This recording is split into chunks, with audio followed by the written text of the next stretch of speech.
విషయం అడగండి.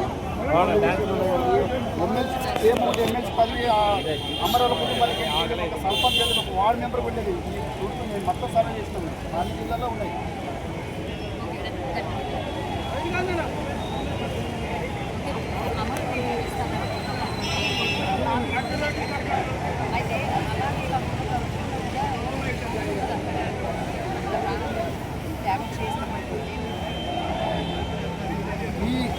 ఈరోజు అమరావతి దినోత్సవ కార్యక్రమానికి జోగులాంబ గద్వాల జిల్లా నుంచి తెలంగాణ వ్యవసాయ వృత్తిదారుల యూనియన్లో భాగంగా రేపు 200 మంది తోటిగా చార్మినార్ నుండి ఇక్కడ పాదయాత్ర చేసుకుంటూ వస్తున్నాము.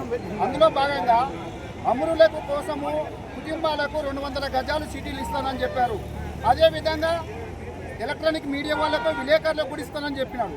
ఈ 2 హామీలు నెరవేరలేదు. ఫైల్ కూడా అయ్యింది. అయితే కూడా ఇంతవరకు ఎందుకు నెరవేర్చలేదు? గత ప్రభుత్వం అదే చెప్పకపోయింది, ఇదే చెప్పింది.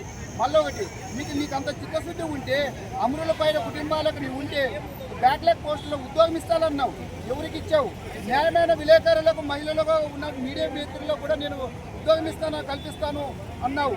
ఎందుకంటే నీళ్లు నిధులు తెలంగాణ వస్తే ఏర్పడుతుంది, మనది మన హక్కులు, మన పిల్లలు చదువుకుంటే బాగుపడతాము అని చెప్పిన నిబంధనలు ఎక్కడ పోయి అని చుమ్మలు దొక్కారు. ఇప్పుడు హైదరాబాద్ పెట్టుకుని కూర్చుంటున్నావు. ముందర ఎక్కడ చూస్తే మహిళలకు శక్తి రక్షణ లేదు, చదువులు లేవు. గురుకుల స్కూళ్ళలో పురుగులన్నం పడుతున్నాయి. సన్నబియ్యం అన్నావు. ఏది 6 పథకాలు ఏవి? ముందుగా మీరు జోడయాత్రలోనే రాహుల్ గాంధీ గారు వచ్చినప్పుడు ఇచ్చిన మా మెమొరాండం ఇది. ఈ మెమొరాండంలోనే ఏమైంది? ఈ మెమొరాండం 5 మెమొరాండాలు మేము ఇచ్చాము. ఏమి ఇచ్చాము? కూలీలను కార్మికులుగా గుర్తించండి. మహిళలకు ప్రస్తుత ప్రయోజన పథకం కింద నెలకు 10,000 చొప్పున 6 నెలలకు 60,000 రూపాయలు ఇవ్వాలి. వాళ్ళకు పేద బడిగిన వాళ్ళ వర్గాలకు మెరుగైన వైద్యం కోసం ఈఎస్ఐ సౌకర్యం కార్డు ఇవ్వాలని చెప్పాము. ఒప్పుకున్నారు. అది ఇవ్వలేదు. మళ్ళా పనిచేసే ప్రదేశంలో అకస్మాత్తుగా మరణిస్తే 5 లక్షల బీమా ఇస్తామన్నాము. ఏది? మళ్ళా సామాజిక కోటాను ఎత్తేసుకొచ్చి 4 కోట్లు కేంద్ర ప్రభుత్వం, కేంద్రం మీద మీరు, మీ మీద మీరు. అయితే ఇప్పుడు అమరుల గురించి కదా, అమరుల కుటుంబంలో ఎక్కడైనా అయితే ఒక సర్పంచ్ అయినారా తెలంగాణలో? ఎవరి మీద చేసుకొని చెప్పండి. ఒక వార్డు మెంబర్ అయ్యారా? ఎక్కడి నుంచో ధనుకులు వాళ్ళ ప్రస్తావన పేరుకి అమరులు అయిన వాళ్ళు. ఎందుకంటే మా తెలంగాణ, మా కుటుంబం, నా ప్రాణం పోయిన చింత లేదు, తెలంగాణలో అందరూ సుస్థిరంగా ఉంటారు అనే ఉద్దేశంతో చేస్తే ఎక్కడైందయ్యా? మహిళల పైన దాడులు మా అమరులకు ఇవ్వలేదు, ఎస్సీలకు ఇవ్వలేదు, ఎస్టీలకు ఇవ్వలేదు, బడుగు బలిగిన వర్గాలకు ఇవ్వలేదు. మరి కనీసం వేతనాల చట్టము 1926 ప్రకారంగా నీవు ఇస్తానని చెప్పిన ప్రకారంగా ఎక్కడ నెరవేర్చినావు? కనీస వేతనాల చట్టము 950 రూపాయలు కావాలి. 7th పే కమిషన్ ప్రకారంగా 850 రూపాయలు ఇవ్వాలి. మీరు చేసిన సర్వే కదా, ఇవ్వలేదు. మేము తెలంగాణ కోసం పోరాటం చేసి రోడ్ ఎక్కినప్పుడు మమ్మల్ని అరెస్ట్ చేసి జైలు వేసి కొట్టిన పరిస్థితులు ఉన్నాయి.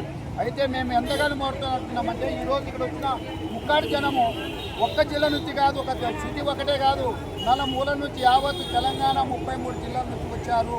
ఈ జిల్లాల నుంచి వచ్చారు ఎందుకంటే మా అమరుల కోసము, మా త్యాగాల కోసము, మా తెలంగాణ తెచ్చిపెట్టిన తెలంగాణ ఎవరు పాలాయారో ఎవరు గద్దెంది.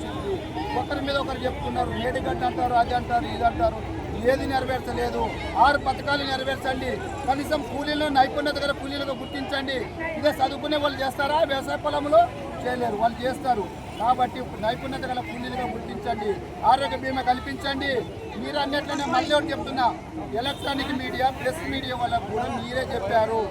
నేను 200 గజాలు ఇస్తాను, మళ్ళీ బ్యాక్లాగ్ పోస్టులో స్థానం కల్పిస్తామన్నారు. ఎక్కడయ్యా? ఎవరు కల్పించలేదు, ఎవరు చేయలేదు. జై తెలంగాణ, జై భీమ్.